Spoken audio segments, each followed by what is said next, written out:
malunggay. Ayan o. Apat na ano lang siya. Apat na tangkay. Diba, pwede na to.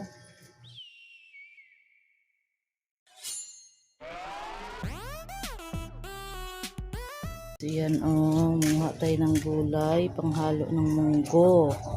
Ayan yung aking tinanim o. Dumami na siya. Ayan. Ayan. Kuha tayo ng. Ayan pa o.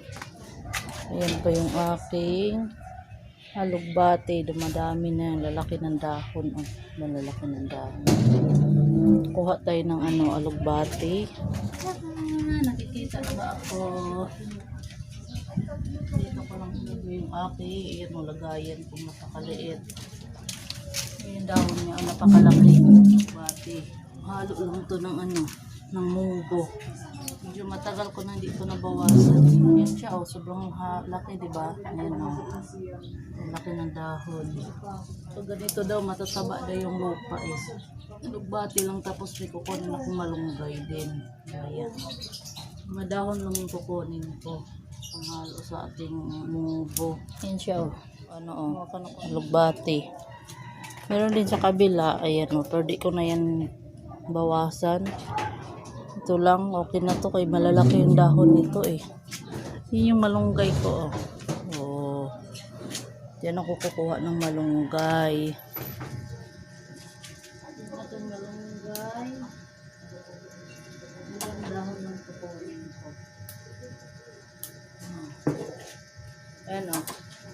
Apat na ano lang siya. Apat na tangkay. Diba, pwede na to. Ayan na siya guys. O, yung ating pinakuloang munggo. Ayan. Ito yung aking nakuha na alugbati at malunggay. Ito siya. Ayan yung ating nakuha. Ang lalaki ng dahon nito. Ayan o. Diba? Ayan. Diba? Pag ganyan daw kalaki ng dahon, ibig sabihin mataba yung kanyang lupa. Tapos, ito yung ating panghalo. Ayan. Nakita nyo yan? Ito ay bangus. Pipreto ko lang to siya guys. So, purong ang ating malunggay. At tayo ay maggayat ng gabi. Panghalo natin sa ating munggo. Nakulay na tuloy siya. Liit-liitan ko lang to siya guys para ano, madali siyang maluto. Kasi pag masyado siyang malaki yung hiwa, tagal siya maluto. Yung kutsilyong gamit ko pa is napakaliit. Diba? Pinahirapan yung sarili. Halo na natin to siya. Halo ang ating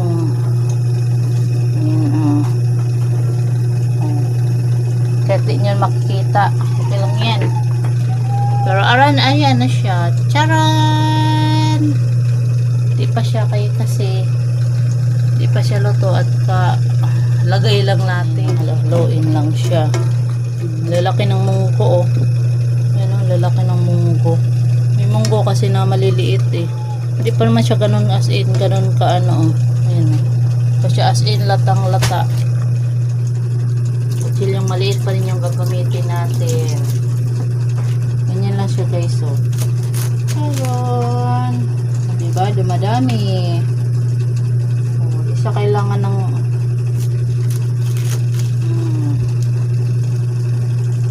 iba yan dadami pag ilagay yan sa munggo.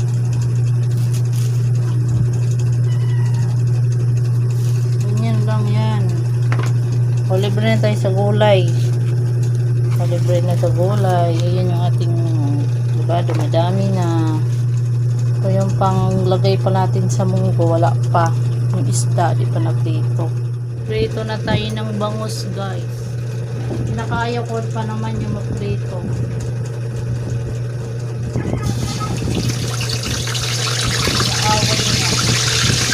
Ayan na siya oh.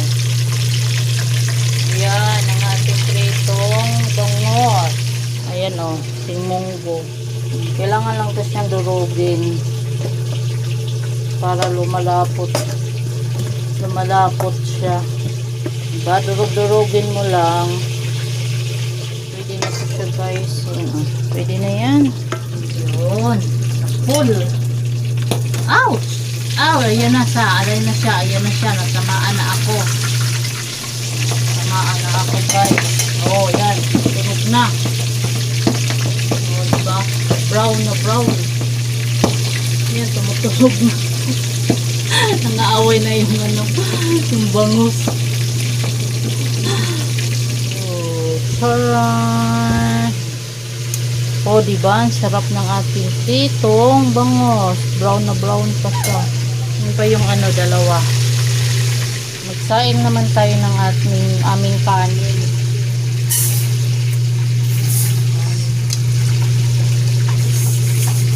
Batan lang natin.